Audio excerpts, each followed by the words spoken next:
Habari za wakati huu mtazamaji wa Mawengi TV, ni matumaini yangu mzima wa afya kabisa. Nasi Mawengi TV tuko hapa kwa ajili ya kuweza kukuletea habari mbalimbali za kimichezo, burudani, kisiasa na habari za kijamii. Miongoni mwa habari ambazo tumekuletea kwa siku hii ya leo ni kuhusiana na taarifa ya ndugu Humphrey Polepole. Leo msemaji mkuu wa serikali Gerson Msigwa kupitia kipindi cha Azam TV Morning Trumpeter aliweza kuzungumza kule kuhusiana na mchakato mzima wa ndugu Humphrey Polepole. Lakini kukumbusha tu, kupotea kwa Humphrey Polepole uliweza kuibua hisia ama kuweza kugusa mioyo ya Watanzania wengi, na wengine kupata mshtuko ya kuwa inawezekanaje kiongozi mkubwa kama huyu na aliyekuwa barozi wa Tanzania nchini Cuba kuweza kupotea katika mazingira ya kutatanisha, na wengine wakienda mbali sana kuweza kuangalia aliweza kutumika katika chama tawala, lakini anaweza kutoweka katika masuala katika mazingira ya kutatanisha, na wengine wakasema labda huenda yale maneno yake aliyokuwa akiyazungumza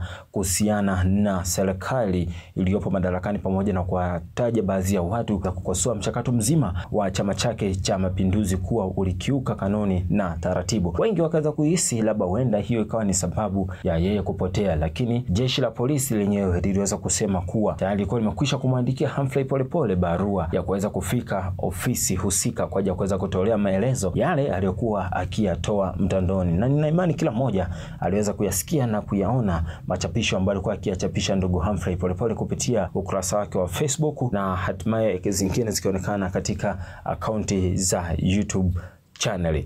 Sasa leo msemaji wa serikali Gerson Msigwa katika kipindi cha Morning Trumpeter kilichopo chini ya Azam TV ameweza kuzungumza na kuelezea namna mchakato mzima ulivyokuwa unaenda kuhusiana na sakata zima hili la kupotea kwa Humphrey Polepole, lakini yeye akasema kuwa amepotea, hajatekwa. Maana kusema ametekwa inahitaji kudhibitisha. Huyu hapa Gerson Msigwa, tumsikie kile alichoweza kukisema.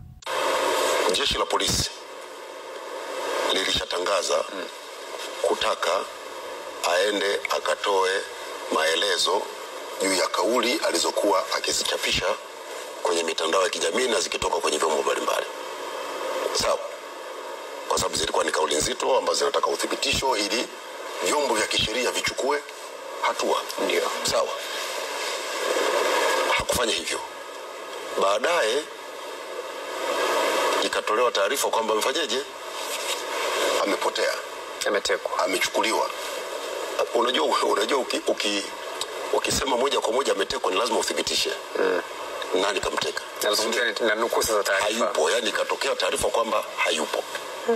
Jeshi la polisi likachukua hatua, likafika kwake hapa alipodaiwa alikuwepo na kuchukua taarifa, na linaendelea na uchunguzi.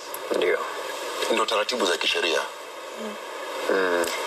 Kwa hiyo na sio yeye, mtu yote. Na mimi wakati huu, unajua wakati huu ni wakati wa uchaguzi, kwa sinema zinakuwa nyingi sana nyingi sana. Lakini muhimu, mimi sijasema naamini sinema. Unamaanisha nini ukisema hivi? Sinema ni nyingi kwa sababu mambo ni mengi. Hizo ni lugha zetu. Lakini kinachotokea ni kwamba kukitokea taarifa za namna hiyo, jeshi la polisi linachukua hatua za kufanya uchunguzi ili liweze kujua taarifa za kina kuhusiana na tukio hilo.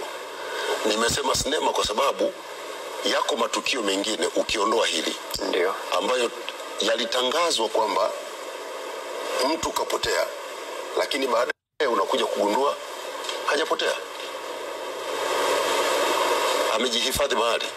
Mnakumbuka matukio ya Tabora, mnakumbuka Mwanza, mnakumbuka Mbeya. Ndio maana nasema wakati huu mambo ni mengi. Ndio. Ni muhimu wa Tanzania tukasikiliza vyombo vyetu. Ni rahisi sana kupandisha hofu ya wananchi, lakini ni muhimu kujiridhisha pasipo mashaka juu ya taarifa zinazochapishwa. Bado hatujajua. Jeshi la polisi limeshatangaza. Unajua polisi ndio wanaohusika. Sio mimi msemaji mkuu. Mbona jeshi la polisi limetoa taarifa?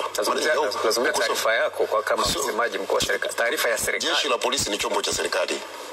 Sio lazima niseme mimi, kwa taarifa zote nasema mimi. Sio lazima niseme mimi. Jeshi la polisi, kwa sababu na ni vizuri chombo kinachohusika na eneo husika ndicho hasa kinakuambia. Mimi nitakupa taarifa za jumla tu namna hii kwamba mtu akipotea ni jukumu la jeshi la polisi kutafuta taarifa zake mpaka wakamilishe kazi yao. Kwa taarifa kama hizi zikitokea, process yake ni 1, 2, 3. Kwa wakati huu ambapo kuna uchunguzi unaendelea wa jeshi la polisi, ni vizuri kukiacha chombo kinachohusika kikamilishe uchunguzi wake.